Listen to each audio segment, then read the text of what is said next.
Right, so we have joining us a flat earther, the Mind of God. Hello, Mind of God. How are you? Gentlemen, can you guys hear me? Yes, we can. Okay. Huh? What's up? So, still think the Earth's flat, huh? Yeah, but dude, just to clarify, FTFE, you think you won our first debate? What makes you Oh, think that? I mean, I was Like, factually correct in everything I Because the said. Earth's not flat. Yeah. okay. I Well, mean, let's say you it is a literally ball, got but gravity wrong constantly. You seem to think that it's like vectors that you add together. I mean, this just proves that you haven't a clue what you're talking about. well, no, I was told actually afterwards that gravity does obey superposition Right. from Rumpus and others. So, I but don't think you know what that Not in means, the do way you? you were talking about it. Yeah, not in the way you were talking about it, though. No, yeah, no I one. think the position. Yeah, sorry, No, go ahead. no one thinks that if you have an object above another object, it's going to make the gravitational force on the object underneath greater. That's not how it works. Everything has its own mass, and that dictates the gravitational force that it experiences. Yeah, that's actually why I use the term orthogonal, but apparently it does actually impact and it obeys superposition. It's just negligible compared to the forces that the Earth is pulling each object. But do you So admit that you were superposition. wrong about the way that you were thinking about gravity, though? Well, no, I was thinking about it the way you just said, that they don't impact one another, but it turns out that they do. Wait, no, no. If gravity Your obeys entire thing was Yes, saying that they they do. do, right? No, mine was saying that they're orthogonal is like think of it as like independent, like it doesn't impact the thing below. That's what I was using that term for. Like, let's say you had a heavy crane holding like some massive rock. It's not going to, that ant on the ground is not going to feel that. So I use the term No, no, orthogonal. of course not. I mean, Right. well, Right, technically, right. in some respects, the ant is going to feel that thing above it. There is going to be a gravitational influence pulling it in the opposite direction to the Earth if there's a big crane above it. But it's going to be Yeah. negligible in respect to the Exactly. mass of the Earth. Exactly. So that's why I Exactly. always say it's about summation of forces, right? We know that there is an acceleration acting downwards at 9.8 meters per second, which means we can calculate the force in newtons. But that force, the total force, can be less or more depending on other factors, like if there's air resistance or buoyancy you have to take into account depending on the situation. So there's always a summation of forces that can give you an overall thing that the object is feeling, but there's always going to be the downward acceleration acting on it of 9.8 meters per second squared. Yeah. So the way you guys would have to word that Yeah. is basically that it acts orthogonal, but it's functionally superposition. Like it's actually a linear vector field. Like it's just negligible in those other directions, except the one towards the Earth. Well, yeah, So, but based on the fact that all mass attracts all mass. right. Well, Exactly. hold on, mind of God, hold on. But that's not necessarily true because it's not really negligible because like for instance, there's a measurable difference from from the equator, from an object that's being weighed at the equator to an object that's being weighed at 45 degrees up. Like all forces that are acting upon it, like you must account for all accelerations. So even though you put it to as if it's negligible, it still must be accounted for, no matter how negligible it is. When you're drawing out, like when you're talking about all the forces acting upon an object, like Fight was saying, the buoyant force, any kind of shear forces that may be acting upon it, just you know what I'm saying? Like I see what you're saying, that the crane itself has little impact on the ant, but it does have an impact on the ant. Well, no, no, no. Sorry. That's this is yes. That's actually your position that it has little. I say that it does have a significant impact, and it's not negligible. So that's where we have to agree to disagree. I would say you Why? guys are the position. Okay. Yeah. If you So were to draw a can I? free body Okay. So diagram. let's Yeah.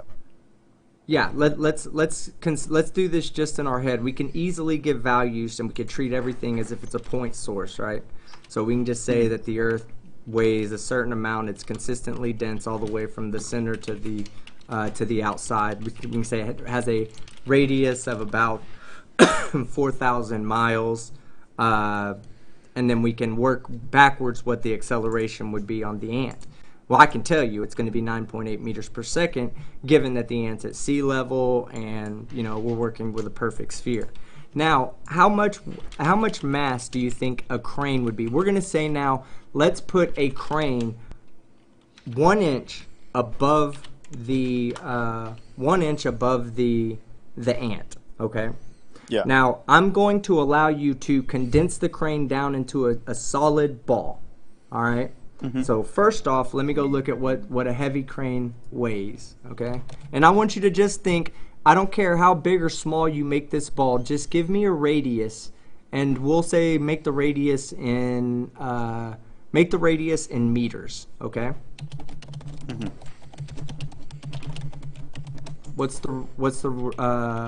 So hey, it says our smallest crane weighs 10 tons. Okay, sure. Go ahead. Well, we can do this even quicker. Okay, so it says I know where you're going at. We just have to consider the masses. So let's walk through the quick thing that we're both getting at, is that let's say mass of the Earth is big M.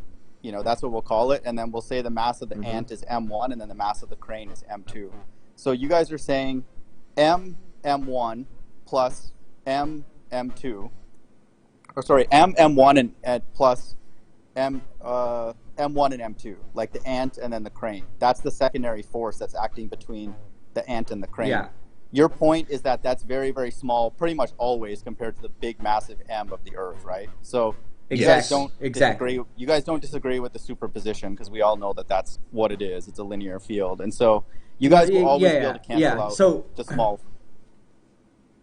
Sorry, go ahead. Well, no, it doesn't cancel out, though. It doesn't cancel out. And this is what I was saying is like, if you weigh something, the same object, if you weigh it at the equator, it weighs less because you're also dealing with an acceleration outwards that counters the centripetal force inwards, that's gravity.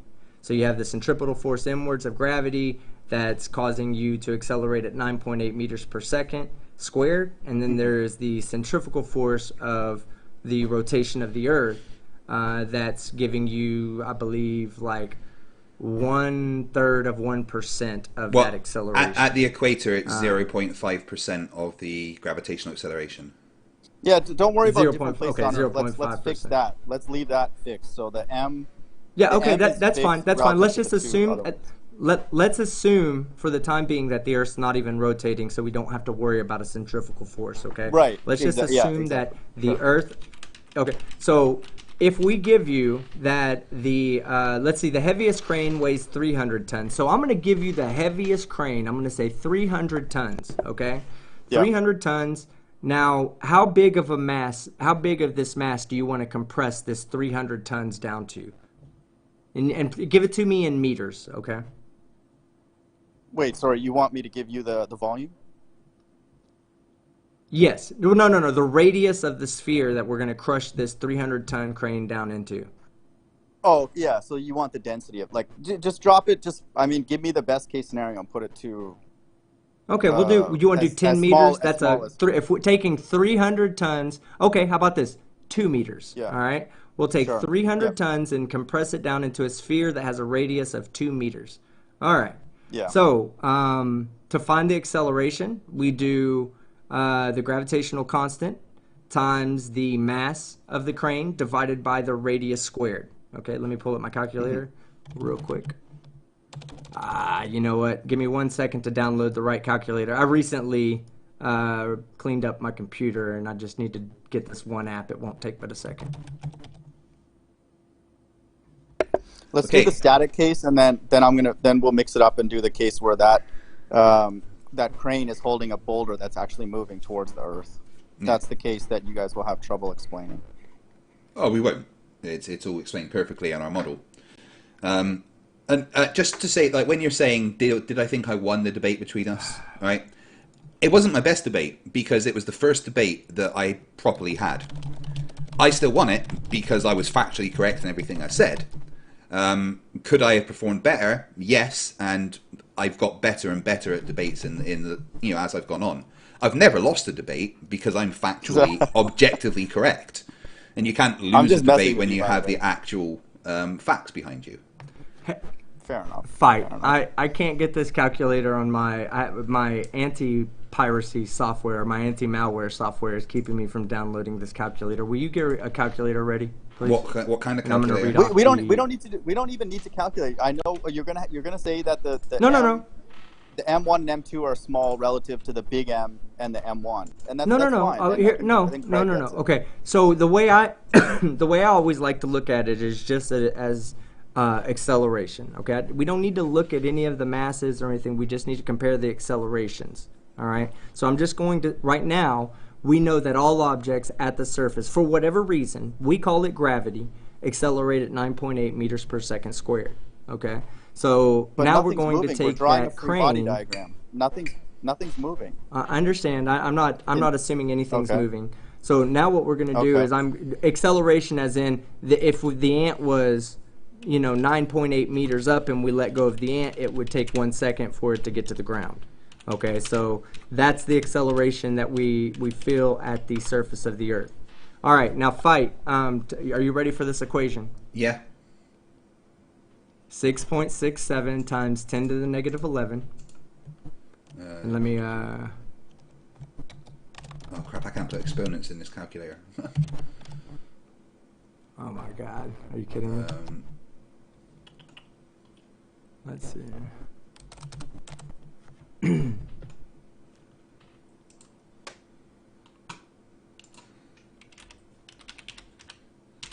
All right. So how many digits can your calculator go? Because just put 10 zeros and then 667. All right. Let me just do that. Will allow you to do that. 0.1, 2, 3, 4, 5, 6, 7, 8, 9, 10, and then 6, 7. 667. Yeah. Okay, got that. Or 67 if you don't have enough. No. Okay, got that. times 272,155 tons. 272,155. 155 Okay. divided by 4. Divided by 4. And that's 2 squared, the radius of that sphere squared. 0.000045 Okay, how many zeros are in front of that? 1, 2, 3, 4, 5. Of the 4? Okay, so that, and then it was 4, 5 after that? Yeah, 4, Or 5, what? 4. Okay, so 4.54 times 10 to the negative 6. That would be your meters per second squared. That would be your acceleration from 300 tons, a 300-ton crane squished down to a sphere that has a radius of 2 meters. Okay. So That's it's the negative. That would be the force acting upon the ant. Yes, that's the acceleration. That's the acceleration that's acting. The force itself would be taking the ant's mass into account. And if you wanted to calculate But we're not the trying actual... to worry. We're not worrying Yeah. about the ant's mass because we No. could replace the ant with anything. All we're worrying about now is the A in the equation F equals ma. Yeah. And now we know the acceleration towards the mass that's above the ant. We can calculate the summation of forces and calculate the real-time acceleration towards the Earth that the ant would experience, which would still be practically 9.8 meters per second squared minus the 0.0000454. So Okay, but wait, before we get into the actual numbers that they are, so the ant has a force towards the Earth. Let's call that F1. The Yeah. crane has a force towards Earth. We'll call that F2. And Yeah. the crane and the ant have a force between each other called F3. Are we okay with those definitions? Right? Well, hold on. So there's There would well- be 4 then. There'd be 4. So Yeah. there would be the What's crane. the fourth? Or hold on. Let me get this right. Yeah, because I think you listed off 4 and named 3, but I think I just caught it as 2 of them being the same. So you have a force between the ant and the Earth. You have a force between F1. the ant and the crane, and then you have a force. Well, a force between that's 1, and then the ant and the crane would be 2, and then the crane and the Earth Yep. would be 3.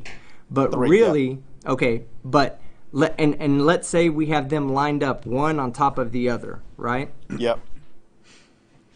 Okay, now we can both agree that the ant's mass, therefore the acceleration due to the ant's mass is minuscule, right? So really, what we're really talking about is the acceleration of the Earth towards the crane and the acceleration of the crane towards the Earth, because they both attract towards each other with the ant in the middle. Yes. So Right, that's exactly, from the Earth, right. from the Earth's perspective, the Earth would be attracted to the crane by the mass of the ant and the Earth. So the force acting upon the Earth, the acceleration acting upon the Earth, will be felt but from the mass of the crane and the mass of the ant being added together. But you also have to take into account, you also have to take into account the distance, the acceleration, the acceleration. Well, yeah. Let me re-clarify what I'm saying. It's because I don't. Talking about it in forces makes it, to me, you really need to be including masses and whatnot. You can say that the masses don't change, and I like to keep it consistent, so I talk in accelerations. The Earth experiences or let's say the ant experiences an acceleration towards the Earth.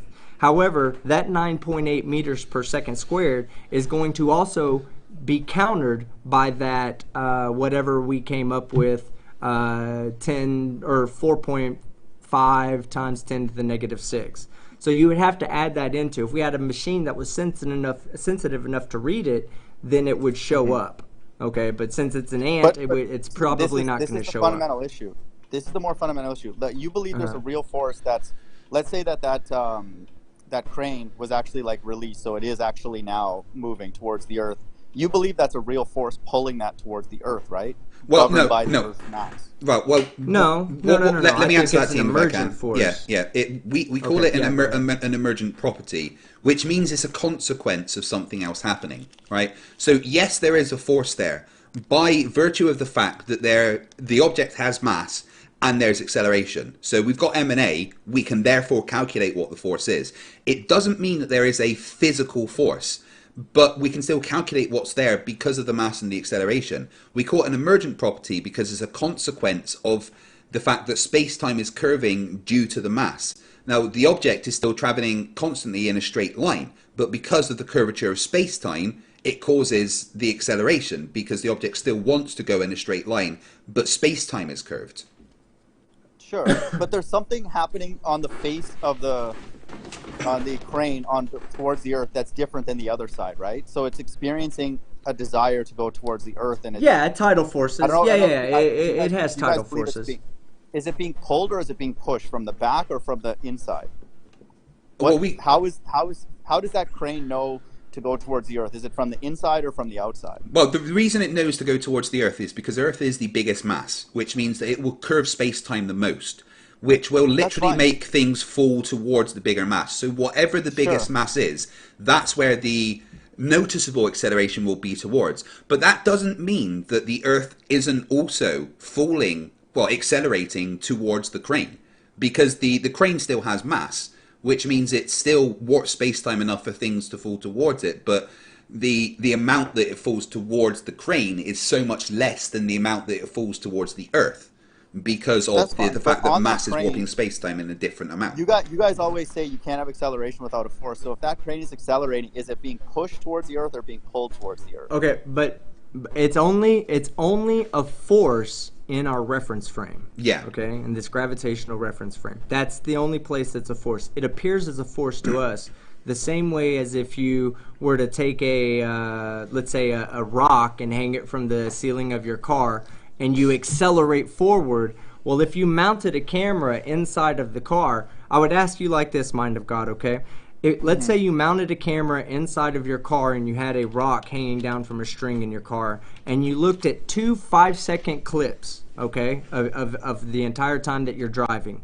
One where the rock was hanging straight down, and one where it was hanging slightly backwards, okay? It's like it's kind of hanging more towards the back seat, like not straight down vertical, okay? So if I asked you which one of those scenarios were you traveling at a constant speed and which one were you accelerating in, would you be able to tell me? I don't know what you're talking about too. We're talking about a crane moving towards the Earth. No. Hear me out. I feel like what you're doing is avoiding my. I'm trying to explain what. No. I'm trying to explain what a fictitious force is to you, so that you can understand when we say yes, there's an acceleration in our reference frame. Of course, we do see it as mass accelerating towards the planet, right? We see it as a force that's being enacted on that mass, or an acceleration that's being acted on that mass, but that's only in our reference frame. Just like when you take the 5-second videos, and in one video the ball or the rock continues to hang straight down, you can say that you were either traveling at a constant speed or you were traveling at no speed at all.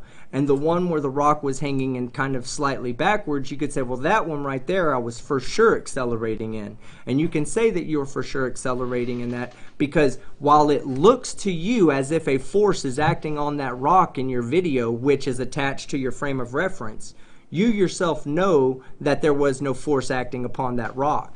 So you would have to say, my frame of reference was accelerating at that time, therefore I witnessed this emergent force, this emergent property, this fictitious property. The same thing goes... I'm sorry, go ahead. I think I get it. You can't describe it as basically a push-pull then. That's your... No, because it's not a physical force. And when you're talking about the push-pull, that's when you're talking about a physical force rather than an emergent property of something else happening. Okay, why don't you just say that? That's fine. I mean, that's what I've been trying to explain for a long time, but I've had to refine the way that I say things to try and get it out correctly. Now, it's the same way. Imagine you're on a disc that's rotating, okay, and you're on the outside looking inwards, right? And you throw a ball towards the center of the disc. Now, if you were outside of the disc watching the whole thing rotate, for you, that ball would travel in a straight line, right? But if you are on the disc, as you throw the ball, for you, it will drift ahead of the rotation. It will curve. Now, because it's curving, that means that there's an acceleration in a certain direction, which means because there's a mass and an acceleration, we can say that there is a force applied that's causing that apparent drift. Of course, there is no real force. It's a consequence of the reference frame that you're in, but it's still calculable as a force because there is an acceleration and a mass. Therefore, we can donate it with a force. You know, that's the basis of the Coriolis force. There isn't really a force there, but because of the reference frame makes it seem like the mass is accelerating, we can calculate what the force is.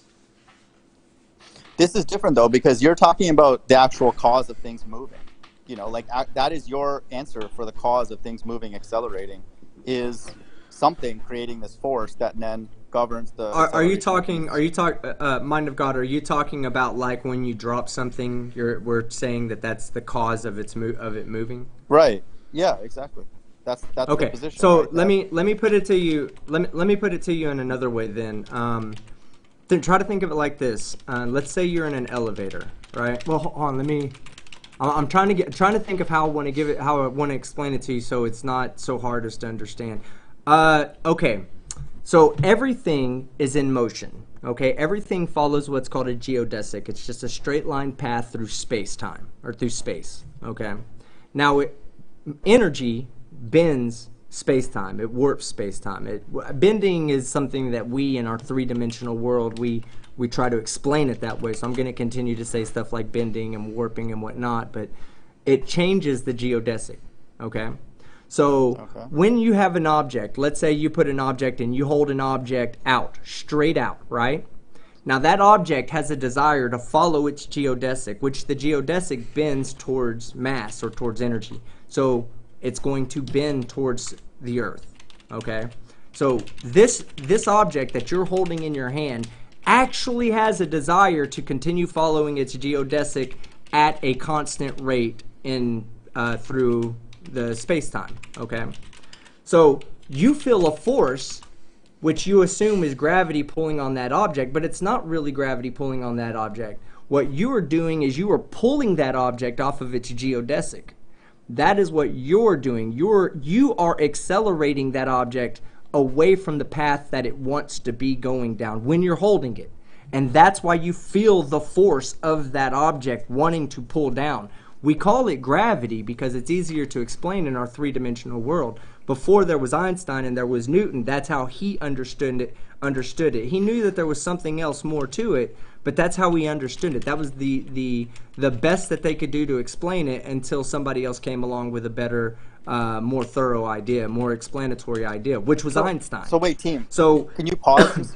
just pause, because you said a lot there. So are you saying it would be a material sort of medium or desire outside of the actual mass itself that this thing is operating in? Is that a way to rephrase what you just said? No, okay. So Huh? everything in the universe is in motion. Okay? Everything is. And everything is following a geodesic. And that geodesic is altered by energy and the warping of space-time, mass, all of these things that warp space-time. It changes every object's geodesic. So yeah, but that's wait, you're saying that when system, you're holding you're an saying object. that system exists. You're saying that system exists even without these Yes. little masses that we're Space-time, talking about. yes. Okay, right. And so I just want to clarify Yes. then that whatever you call that system or that desire is what you would say gravity, the warping of space-time, right? It's tangible, right? It has to be material, it has to be real in order to do these. Yeah. create these motions. It is. That's why we say that's how we came up with E equals mc squared. That's one of the correlations that we get between energy and mass, and how we now understand that it's not just mass that causes gravity, that it's not just massive object, it's actually energy that's causing the warping of space-time, but mass is energy. So it still works out the same to say that mass, or to say that energy, or to say that substance, everything and anything is going to have an effect on space-time. That's tangible, is going to have an effect on space-time. But let's say I want to. So we see it as the Earth pulling on the ball in our reference frame. Okay. But now I want you to think about it when you drop the ball. Okay. So have you ever rode those rides at Six Flags where you go into free fall and you put a quarter on your hand, and when you go into free fall, the quarter goes up and it just like kind of floats on top of your hand, right in front of your face? Have you ever seen that ride? Are you familiar with what I'm talking about? They used to call it the cliffhanger in Texas. So basically what it showed was that when things were free falling in the reference frame, there appeared to be no gravity. So in other words, let's say when you put that quarter in your hand and that you go into free fall, that quarter no longer has any weight. Or to say that quarter has weight is an erroneous statement, because there is no force of gravity being felt. Now, if we describe it from our frame of reference in a world where we say gravity exists, then we say gravity caused the object to accelerate. The acceleration of the object had a fictitious force in the opposite direction, so that both forces canceled out and there's no force felt on the object. So that's why we say objects are weightless when they're in free fall. Now, if you look at it from the other perspective, where you're looking at everything being in free fall, where when you're holding the object whose desire is to continue to follow its geodesic, and you're keeping it from doing that, and it's requiring you to put a force to hold that object up. When you let go of the object, it is in free fall. It's only accelerating in our reference frame. According to it, it's now traveling along its geodesic at a constant rate. So therefore, if you look at it from the concept of space-time and that concept, then there are no forces acting upon it when it's in free fall, and that's why it becomes weightless. It becomes weightless because there's no forces, not because the forces cancel out, but because there are no forces. It's all about reference frames. So I guess that's probably the main issue in our just thinking back to our first debate a long time ago. It's like it doesn't seem like gravity lends itself towards free body diagrams, which is what I was trying to produce, because that's really, I guess, not the way it works. Like, you can't describe it as a physical force acting on one side or both parts. Well, you of the can. mass. No, well, okay. Well, here, let me explain why you can. Okay. Now, let's say that we have. Let's just not consider the Earth's gravity right now. Let's say we go into space and we have a subterfuge or I think they're called subterfuges. The ones that spin real fast and it separates the blood out. Well, they always hang down a little bit because of the force of gravity. But if we do this in space, there would be no gravity. There would actually be a simulated gravity, you know what I'm saying, from the centrifugal force, because it's being spun around a circle. It's being spun around in a circle. There's a force acting on it that's pushing everything out. Okay, we can spin it so that force has a 9.8 meters per second acceleration of centrifugal acceleration outward, in the outward direction. That is analogous to Earth's gravity of 9.8 meters per second squared. No, that's fine. I'm not saying that you don't have analogies. I was concerned about this case with those three static objects: the mass of the Earth, the ant, and then this boulder or crane or whatever. And so in statics, there's somebody in the chat. He's probably a troll, Jay Aceto. I don't know if he's smart. Get him on the panel. He's saying that I don't know what a free body diagram is. I've taken statics in undergrad. Know exactly what a free body diagram is. Well, It's a diagram that when you have anything that is out in reality and you claim that there are forces acting on it, you can describe those forces with vectors and with a direction and a magnitude. It's not complicated. And so we would do free body diagrams on bridges, and different things going on. And so, but free body diagrams work perfectly when we're talking about like vectors and stuff of gravity. Like, I mean, a free body diagram works when you're trying to describe a summation of forces. I don't understand your issue with gravity and free body diagrams, because in a free body diagram you're still going to take into account the newtons of the force that's acting downwards and any forces in opposite directions. I'm trying to. This is why I don't see your issue with gravity working with free body diagrams, because free body diagrams is a very easy way to describe what gravity is doing, talking about summation of forces.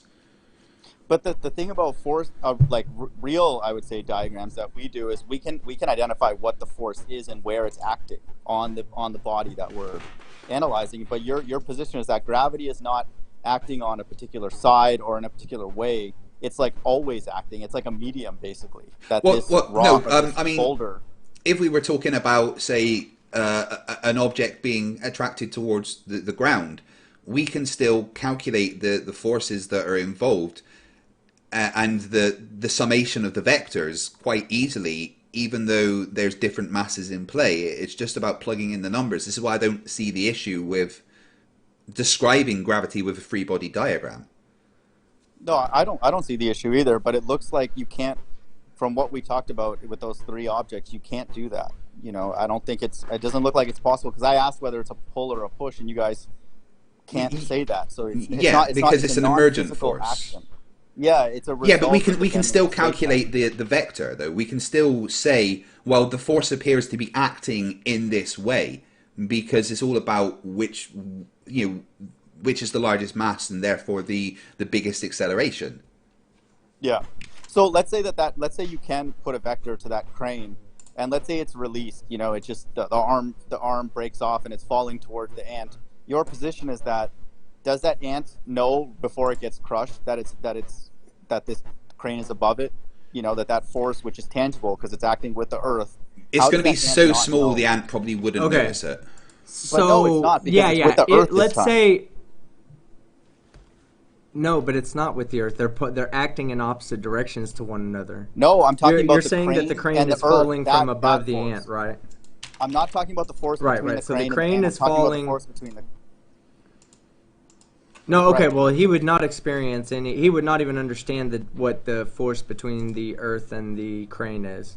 But why? Like the ant would never experience that force. Why? Because much stronger because it's not tangible. It's not tangible because it's a field. Okay, it's an acceleration field. Or it's a gravitational field, and we talk about it in terms of its acceleration. As you get further away in the field, the acceleration drops by 1 over the distance squared.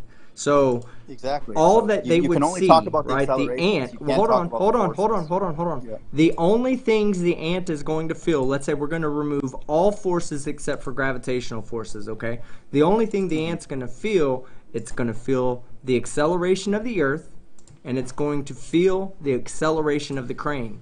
So if the crane is at a higher height, is at a much higher, elevation, and it's still interacting, but extremely weakly interacting with the ant, as it goes down, the ant will begin to feel less and less weight because towards the Earth, less and less acceleration towards the Earth, because forces are a combination of all forces acting upon the ant. There's only two forces that we're talking about acting upon the ant in this scenario: gravitational acceleration of the Earth and the gravitational acceleration of the crane.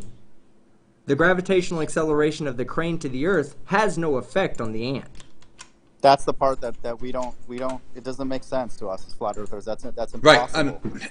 Okay. So when Team said it has no effect, that's not entirely true. There's still going to be an acceleration towards the thing that's above the ant. So if the crane, I'm saying the acceleration of the acceleration the crane feels from the Earth will not be felt by the ant. Yes. Yeah. No. Oh, right. Okay. I see what you mean. Yeah. Right. Yes. That's the main difference. So go ahead, sorry. what the ant's going to be feeling? So if the crane's above it and it falling towards the ant, okay. Overall, the ant is going to feel the acceleration towards the Earth and the increasing acceleration as the crane gets closer to the ant. All right, but that acceleration towards the crane is still going to be so small compared to the acceleration towards the Earth that it's negligible and the ant wouldn't feel it. Even if the crane is 1 meter above the ant, it's still not going to feel it relative to the mass of the Earth. Craig, it's big. We're not talking about the force between the crane and the ant. We're talking about the force between the crane and the Earth. And so that acceleration is appreciable because it's obviously very, very but massive. the ant's not going to feel the acceleration between the crane and the Earth. But Team just said it'll experience the acceleration. And so you guys always push you can't have A without F. So how does it experience the A but not the F? Well, point. Right, so it does experience the F. F equals m times A. All we need to concern ourselves with is with A because the ant's mass is not changing, the crane's mass is not changing, the Earth's mass is not changing.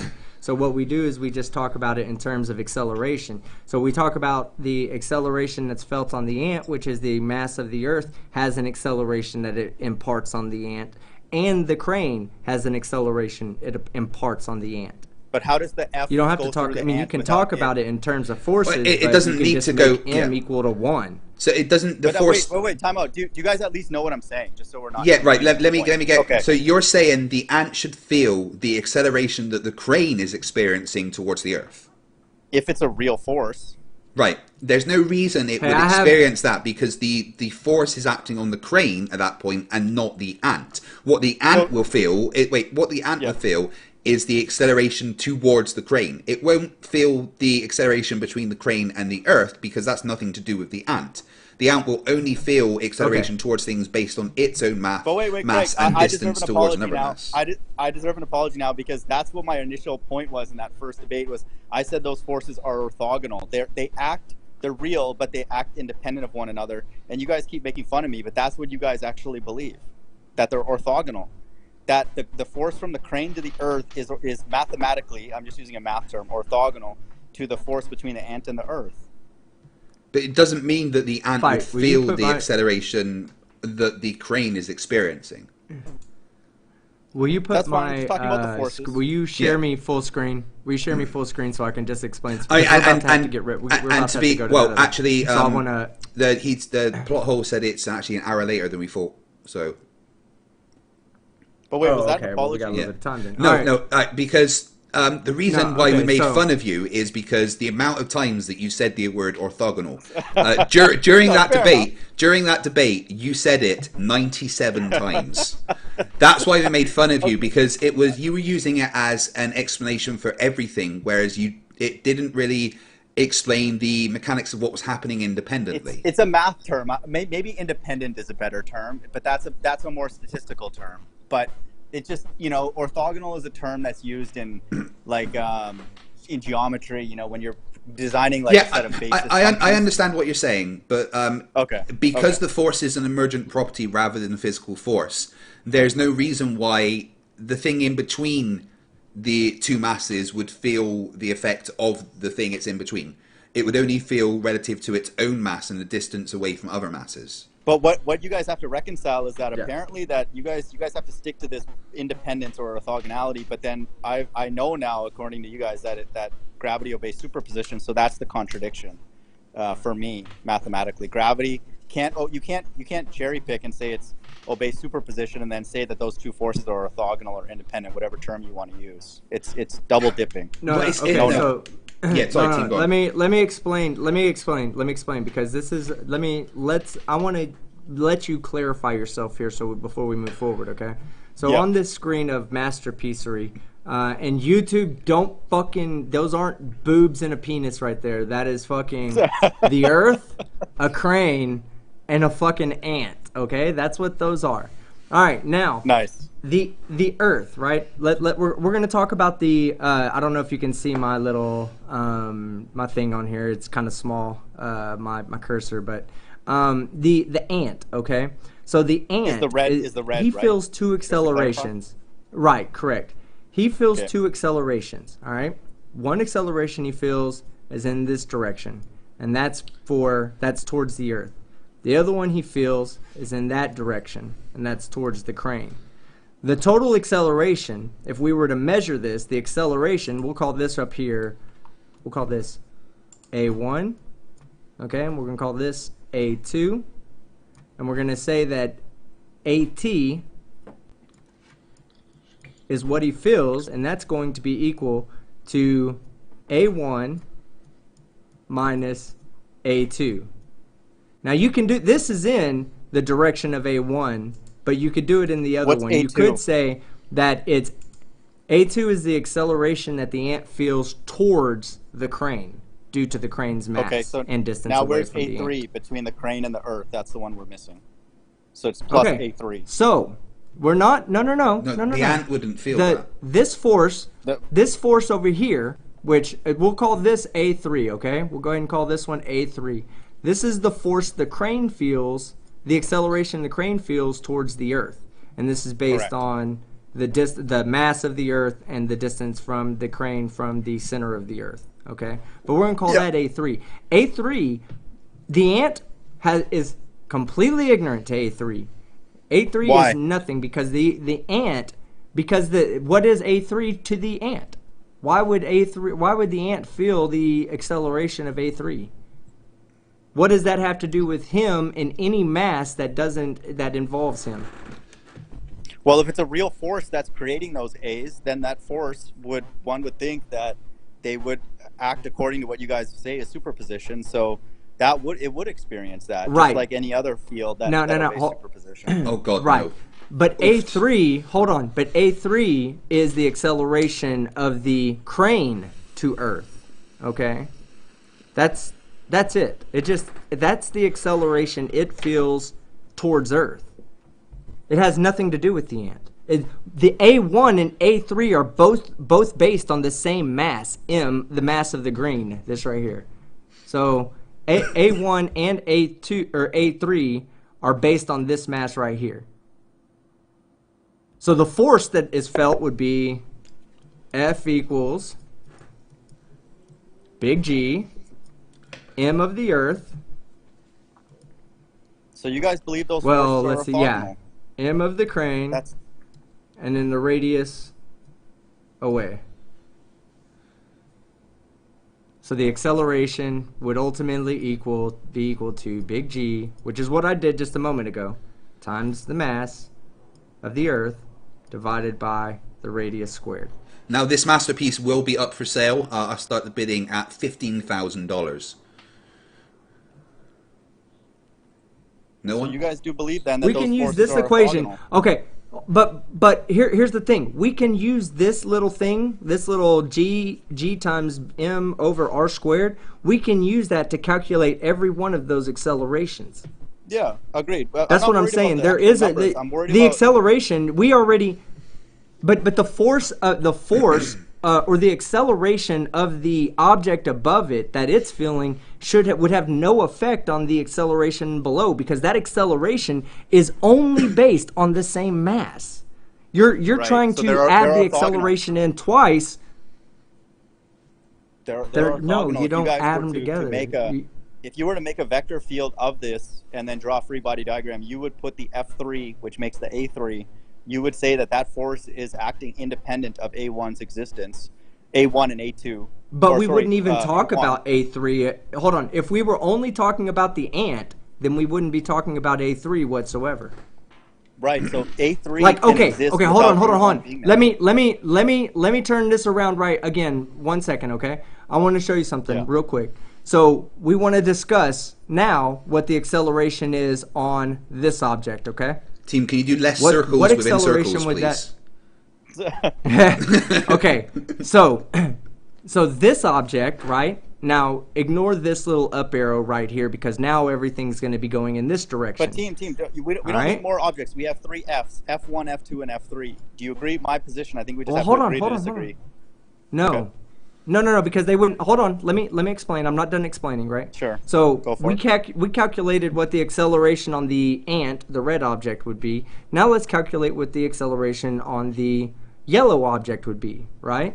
So the yellow object would experience an A2. Well, it would really be. We'll just have to do A4. Would be this A2 now becomes a new A2 because it's based on this mass, not this mass.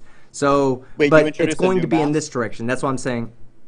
No. Well, now it's not. This is not being accelerated by its own mass. It's being accelerated by the mass of the Earth, green, and the mass of the ant. So A2 now becomes an acceleration in this direction, right? Based on the mass of the ant and the distance from the object. A3 is an acceleration based on the mass of the Earth and the distance that this crane is from the Earth. And the total, AT, will equal, in this instance, A2 plus A3. Okay, now I'm just At gonna, the same time. I'm going to quickly go through some super ahead. chats because there is some that are directed towards Mind of God. So just give me 1 minute to just get through those. Crafty Keeler for €2 says Eel Ia Moon. So I'll get that right. Eel Ia Moon. Christ Puncher for $2 says, I'm from Canada and they think I'm slow, eh? Elia Moon for $5 says, it's okay. Isla is Elia, but I reply to Isla, lol. Better Charge for $5 New Zealand dollars says, Craig knows gravity. He has started creating his own gravitational pull on objects. Fight the tight, sure. I'm going to go and sit in the corner and cry. Is that a flat earther? No, that's one of my subs. I don't mind because I'm not oblivious to the fact that I've put on weight. Right? There's a reason behind it. I'm disabled. I can't exercise. Put on weight? That's what you're calling that? Okay. It was about 2 stone. It's not even that much, but I'm Absorb the Craig, are you on lockdown too? Yeah. Craig, are you on lockdown as well? Yeah. Like you guys stuck? Okay. Yeah. Scotland is still on full lockdown, whereas England has actually lifted a lot of the restrictions. But I'm disabled. Right. I can't exercise, and I was on opioids for nearly a decade. I came off of them. It affected my metabolism. Yeah, I put on weight, so I joke about it, and I don't care. Glass Monster for $2 says, mod me. I'd love to be a mod on all 3 channels. I'm adding more mods at the end of this month, so I will put you in the list. Dim Sum Nimsum for $5 says, Universal Basic Income was tested in Ontario, Canada. They stopped early because everyone stopped working, so it's horribly ineffective. I understand the point, but if there is a lot of jobs that are taken by automation, then there's going to be less jobs for people, so universal basic income might become a necessity. It really it's something that has to be perfected before it can be implemented for sure. And I'm glad there's test markets that are getting it done to figure out what's wrong with it, whether it's truly viable. Because I'm telling you, corporations, okay? We live in a capitalistic country, and as Americans, we can tell you that the moment that a corporation can save $1 by canceling out its entire fucking workforce and bringing in machines, they're going to save that dollar. And that's unfortunate because that's the future. Robotics is the future. Computers are the future. Technology is the future. Yeah. So we need somebody to test this and get it all worked out so that eventually it can, be good. You can take my artwork off, I think. Or actually, Mind of God, do you have any questions about what I drew or any disagreements with what I said? Well, I think we're at the point now where I actually think I understand your position, and I'm glad I use the term orthogonal because that is exactly the position that you guys take, and that's fair enough. I would say I was right on my first understanding. I don't know. You guys need to think about how can you have orthogonal forces that still obey superposition. Because of emergent properties. There's so much more behind what's causing gravity than just the obvious thing. But let me just, there's just a few more super chats for me to get through. So just hold on. Justin Fallet for 50 Nokias says, may the force of density be with you. Thank you. Jail Warren for $4.99 says, can you please explain how known distance plot points between cities when plotted out create a sphere? Got an answer to that, Mind of God? What tool is he using to state that that's true? Known What distances. website or tool? I've been on skyvector.com with Bob the Science Guy, and we talked about flight paths, and that, for everybody, that's a 2D map that people use to create flight paths. So I mean, I don't know where Great Circle where Routes would disagree with that. But Well, I'm just wondering what you tool plot that you person's plot using those to make you that plot statement. those. Well, you can do translations. You can do 3-dimensional to 2-dimensional translations with basic algorithms.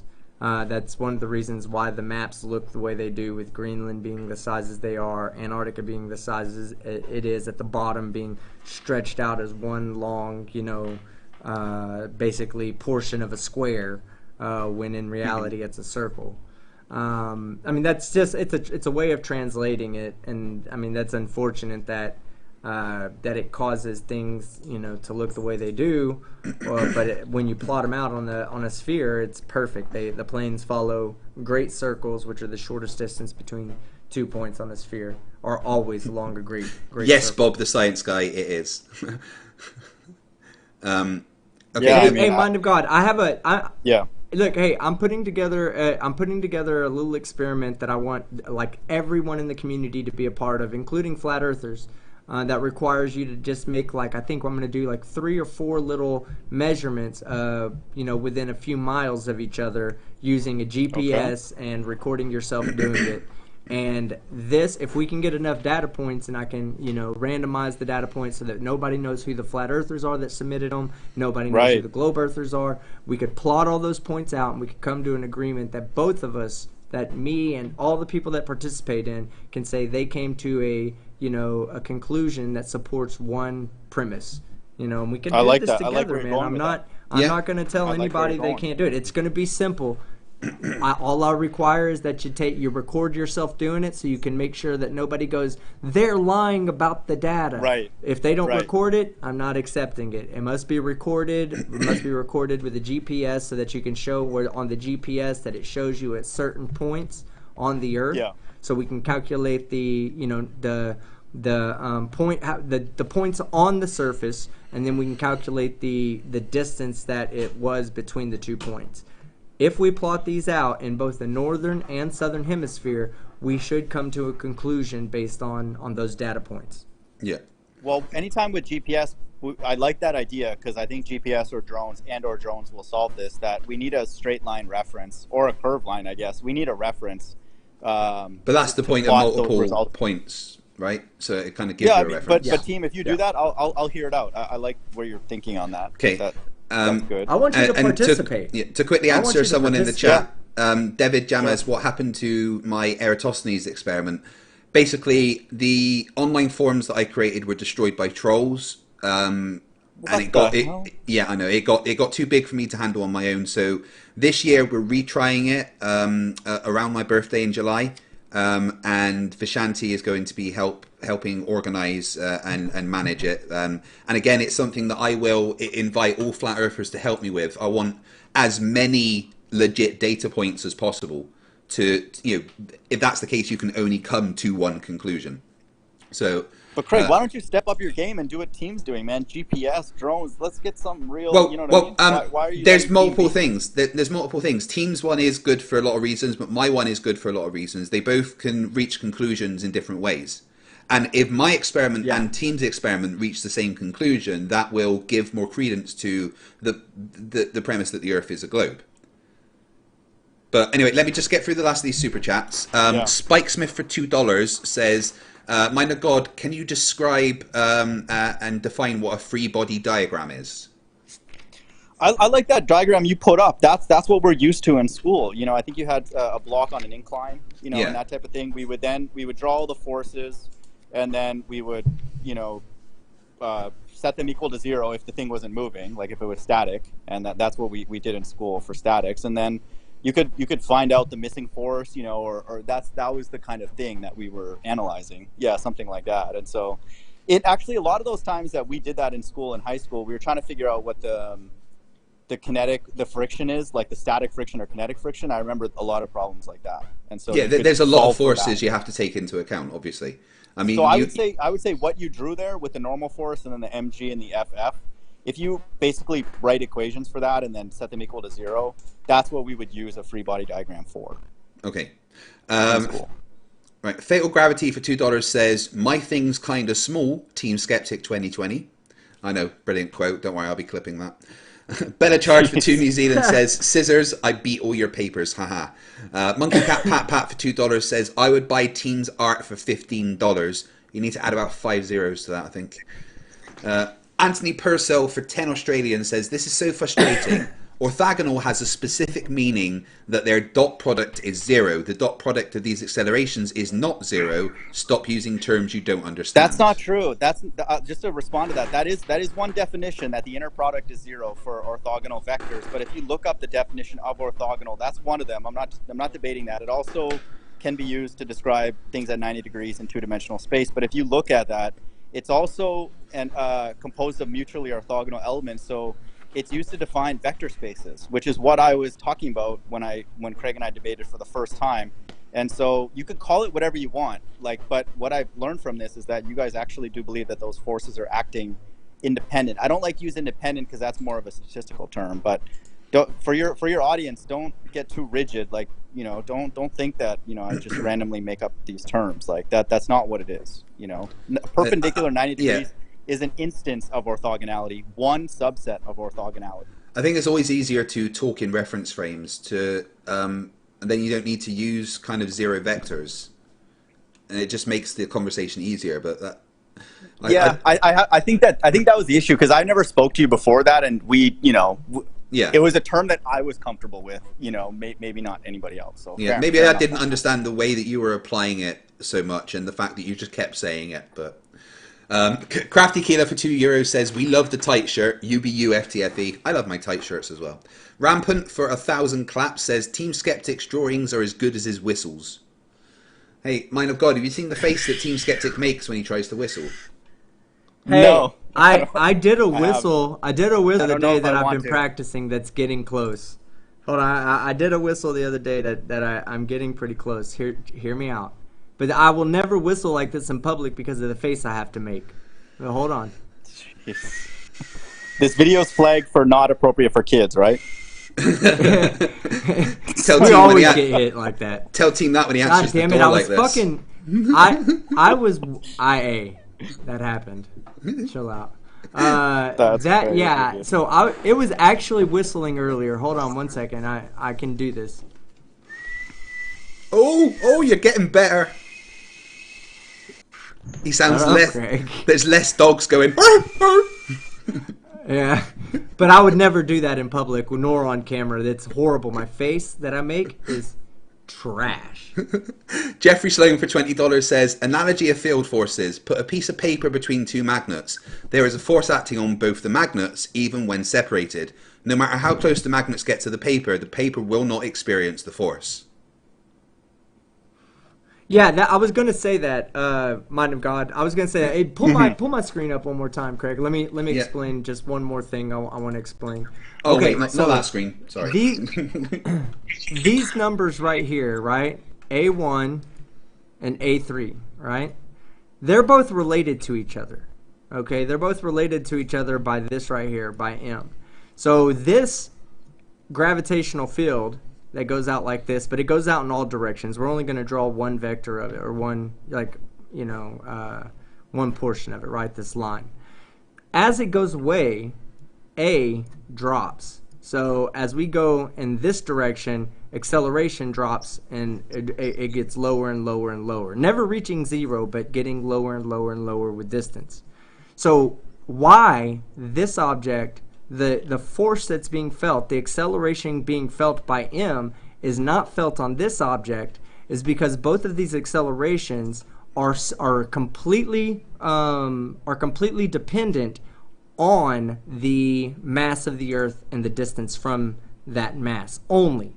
So the ant wouldn't feel, it wouldn't change anything, because these numbers, these acceleration numbers, are both dependent only upon the mass and the distance from here.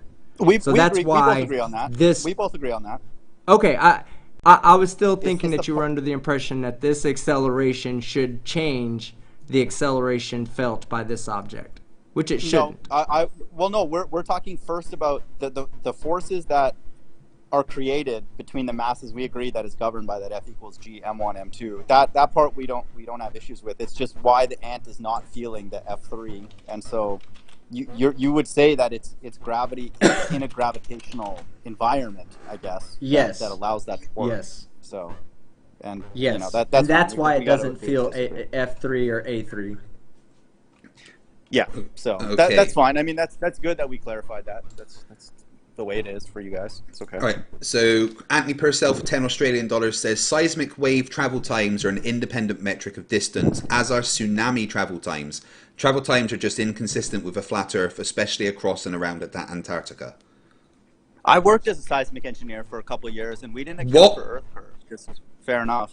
How the fuck can you Put work that as out a there. seismic engineer, knowing what PNS waves are, and still think the Earth is a magic frisbee?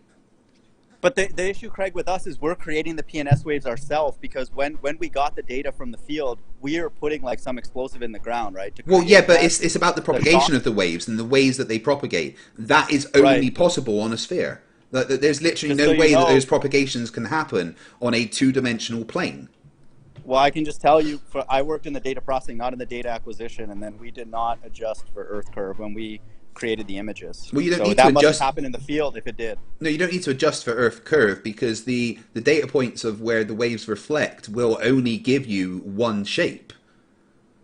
Well, we're getting time domain data, right? When you do an experiment in the field, everything is in what's called the time domain, because there's an impulse, then there's recorders on the ground across the entire survey. Let's say it's a land survey. And then so that comes to us in time domain. And so what we do as processors is then we have to then put those blips in its correct position in depth. And so through that process of taking time domain data to depth, we did not account for earth curve. So Brenda's like time domain in quotes. Brenda literally has no idea what she's talking about. Like, she's so dumb, dude. Like, you ask any seismic processor, time domain is the very standard terminology for data that comes from the field, raw data. It comes in the time domain. And Okay, then when but we I make mean, an image, one second, when we make an image and present it to our clients, it's what's called, it's in depth, because we convert the time domain blips to their actual, what we believe are their actual positions in depth. And so I'm not sure. Anyway, it's just Brenda, but I just thought I would point that out. Yeah, I mean, I just don't see with the data points that you receive from PNS waves how you can get anything other than a sphere. I mean, it certainly shows that we're not on a flat plane because of We the try way and that remove the the waves S waves, reflect. actually. We try and remove the S waves. Well, yeah, of because course they're you the- would. They're the ones we don't want, yeah. Well, actually, the S waves can be useful for determining the shape via reflection, right? They actually do use those. I didn't get into that. There is a way that they use that later in processing in the migration stages, but that's more on the theoretical side. Like, those Yeah. are people with like PhDs. I think Bob the Science Guy has said it the way that I've been trying to. S&P waves have nothing to do with curvature directly. The patterns that they create require a sphere. Well, the image that you construct, if you're reconstructing it faithfully to what's beneath the surface, we would have to know whether the strata is curved or not. The migration algorithm, which is the last stage in data processing. Yeah, but the data that we get from the waves will tell us the shape. That's the point. Yeah, I mean, I think the only way it's possible from my experience, because no one in my center, if you ask anybody who worked in data processing, they've never accounted for curve. The only way that could have happened is in the field, and I don't know field people. We just got the data, so I don't see that they've done that. It doesn't happen in the migration step. It doesn't happen in any of the we would do like noise reduction, we would do a deconvolution, we try and get rid of the wavelet that produced those time domain samples and all that. So like in any of those steps, and I've done it enough, 2 years is not forever, but we did not take into account earth curve. Well, yeah, you wouldn't have to take into account Earth curve because the data would show you the shape. That's kind of my point there. But anyway, that's another debate specifically. Sure. Then we've got Crafty Keela for €2 says, great to see a debate before the debate. Yeah, I always love them. NA for $6.66. Hail Sagan. Mind of Dodge can eat a dick. I'm only here because you guys rock.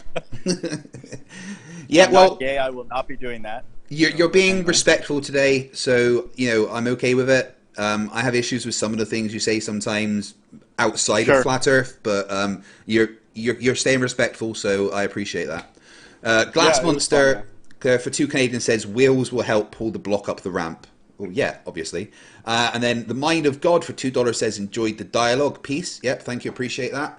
Anthony Yep. Purcell for $2 says, so Mind of God, you're redefining the word orthogonal. No, I guess it's more. I should have been more careful in the first debate. I think now we maybe understand each other better. I'm using a term when it's used in vector spaces. So if a person looks up what a vector space is and then looks up orthogonality, it's a way to define the vectors in that vector space. And so Okay. when I first talked to Craig, that's what I was talking about. So All right. I believe gravity can be constructed into a vector space, but it looks like it can't. No, because of the fact that the forces are independent of each other when you're talking about the vectors. There you go. So Yeah. independent may be a better term. I'll use Yeah. that. Anthony Purcell for $5 Australian says flat Earth seismic models are accurate enough over small distances, but large distances you need to include curvature. Yeah, that's the answer that I got from somebody that I asked. So just full disclosure, that's what they told me. So yeah. And Professor Phil Bell in the chat, who is an actual real professor that puts stuff on the moon, says no, he's talking rubbish. You read off the depth and frequency and correlate it with strata composition. What's he talking about? Did you get him on the panel then if he's serious about what he just said? Go for it. I mean, I don't know everything about data processing, but I definitely know enough to debunk what he just said. So you can bring him on.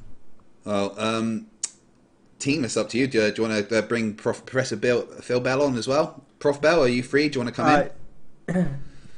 Well, We the only thing I have against that right now is that we're getting ready to go do that Yeah. other debate. it's in 1 hour from now. I don't want to get started. Yeah. Well, yeah, but I still Yeah, gotta. yeah. I still need to take a shower. Yeah, If maybe I'm we gonna can be set that up listening for to another this day. We can, bullshit from, yeah.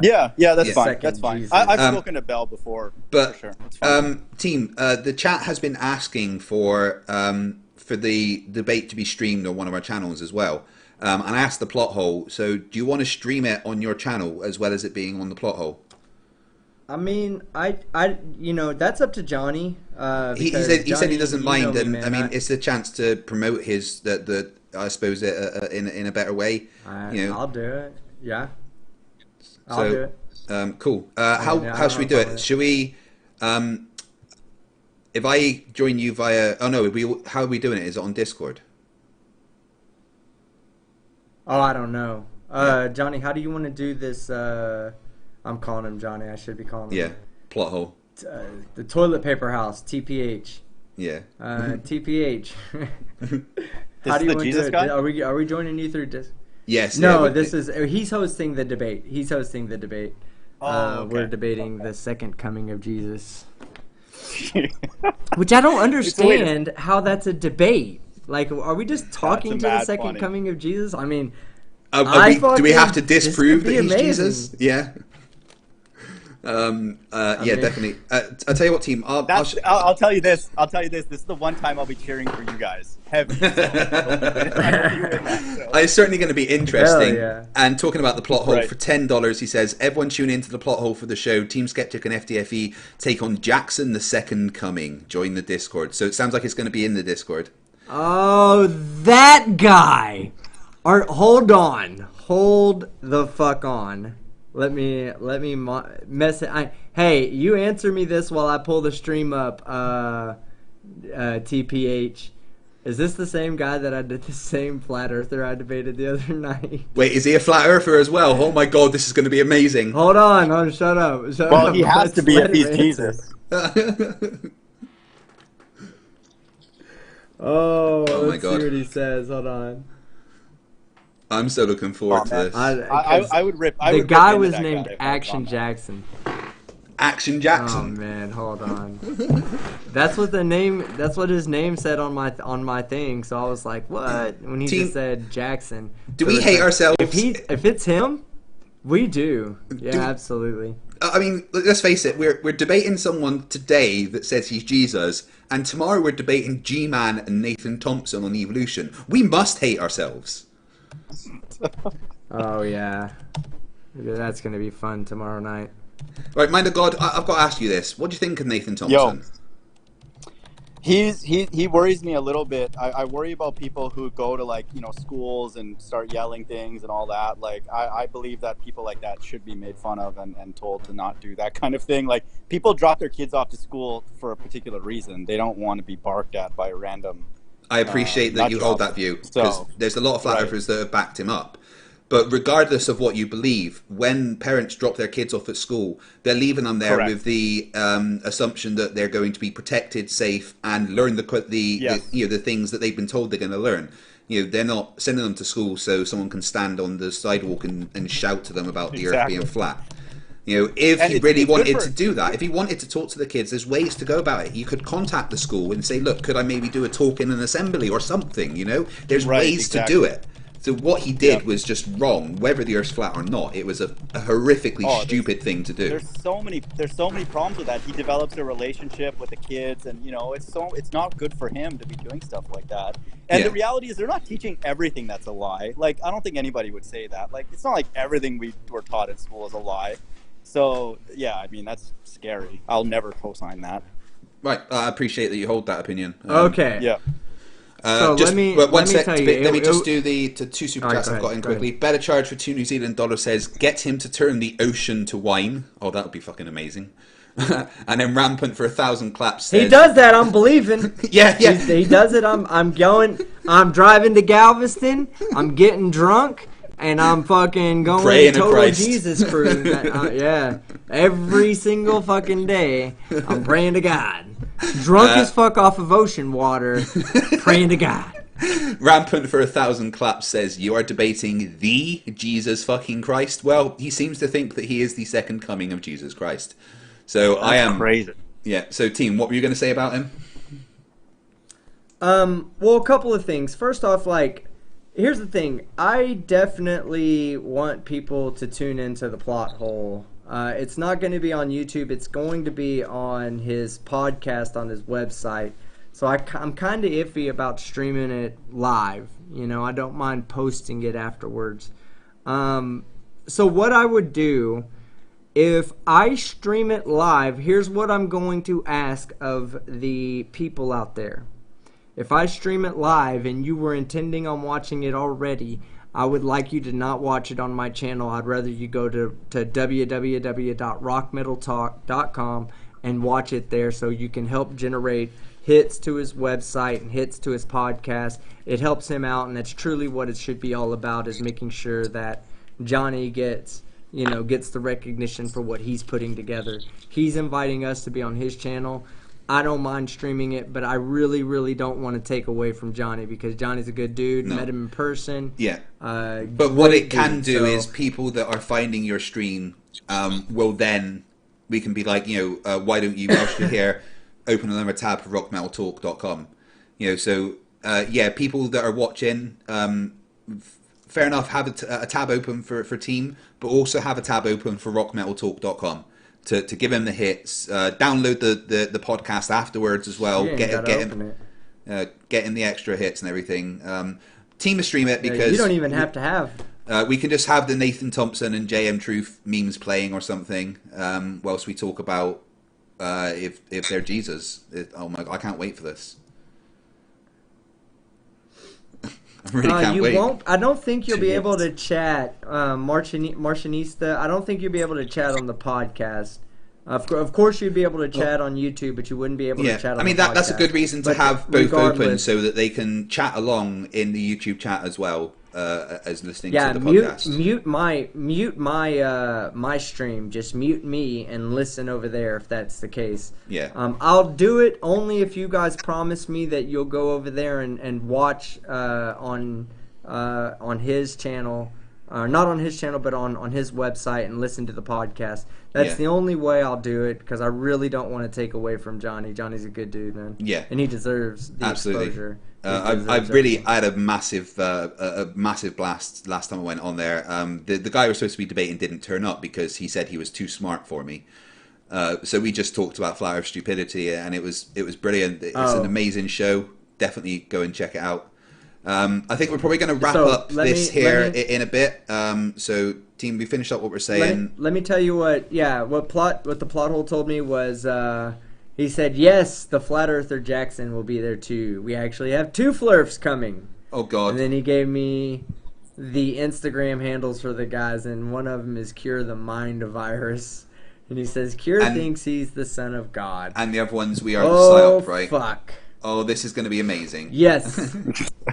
Yes, right. it is. It's going to be great. So, Mind of God, tune in. www.rockmetaltalk.com. Go over there and listen on the podcast and hang out in the chat, talk shit with some of my people. As long as you're making it friendly shit talking, they know better. Yeah, they don't just block people over there. So have some fun, keep it clean, and I was just talking about like if you were. Hell yeah! Even if he's a flat earther, that's great. I love it. That's bad news for me if Christ returned already. That's horrible news. Sean Hawkins asks, FTFE, how much do you pay these morons to debate you? I wouldn't pay a flat earther anything. If they want to come on and be embarrassed, that's all up to them. But mind of God, I would like to arrange a debate between you and Professor Phil, because I think that would be Phil Bell. Yeah, I think that would be an incredible debate. We've talked already in the past. I mean, if you just email me and tell me the topics, as long as it's not just making fun of each other, that's fine. No. I think it would be a good debate between the two of you. Actually, yeah, but mind of God, Professor Phil Bell is not like in the shit talking department whatsoever. He prefers to show you how wrong you are from his perspective, of course. But he always takes that approach. And every interaction I've had with him so far, or every interaction I've seen with him so far, it's not an ad hom shit talking fest like it is with me. It's literally he tries to explain what he's talking about. And he's someone that I wish I was as smart as. On you, but no, you're smart. Same here, Craig. I'll give you that. He says next Friday night. Mind of God, you free we next Friday? We are talking Friday? about the same Craig, right? Yeah. Mind of God, you free next Friday? What day is it today, dude? Every day feels like a Friday for me. Yeah, I know. It's Friday at the moment. From today. Just send me an email and I just want to make sure it's some like couple topics, like so it's not just like random, Then it's fine. I think seismic waves and stuff would be a good one. But I think also, as Professor Phil Bell has first-hand experience talking about, is space real and something like that would be great. Sure. Yeah, that's fine. If you can donate 5% of the proceeds to some charitable thing, that would also be lovely. You don't have to, but yeah, I can do that. I can do that. I don't mind doing 5% of my. Awesome.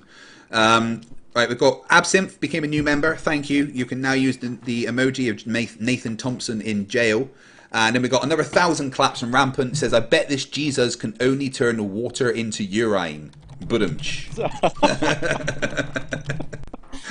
Right, awesome. So next week we got Mind of God versus Professor Phil Bell. That should be fun. But in about 45 minutes on Team Skeptic's channel and on rockmetaltalk.com, me and Team Skeptic will be talking to 2 flat earthers, one of which thinks he is the second coming of Christ. It's going to be an absolute dumpster fire, so make sure you have the tabs open ready. rockmetaltalk.com. Also, he posted the link to his Discord in the chat. Plothole, if you could post the link to the Discord again, get as many people in the Discord as we can, and enjoy the shit show that is to come. Thank you, Mind of God, for coming on and having a decent conversation. I appreciate that. No, thank you, guys. We clarified things today. So Take care. Team, thank you as always. You're going to go and be less smelly and ready for the debate, huh? Yeah, I always like to, I live by a policy in my life, and it goes, when you look good, you feel good. When you feel good, you play good. And when you play good, they pay good. That's Deion Sanders, okay? Nice. And ever since I heard it, I always thought to myself, you know what? Do yourself up. You always got to look and feel great before you go into like a live stream or live debate or anything like that. So right now, I need to go get looking great. Cool. So yeah, in 45 minutes time on rockmetaltalk.com and on Team Skeptic's channel, just mute Team's channel and have the chat open. Listen to it on Rock Metal Talk and just have a laugh in the chat as well. And we'll see you guys in about 45 minutes. Remember, stupidity is not a right. Fight the flat earth. Fight the flat. Fight the flat. Fight the flat. Fight the flat.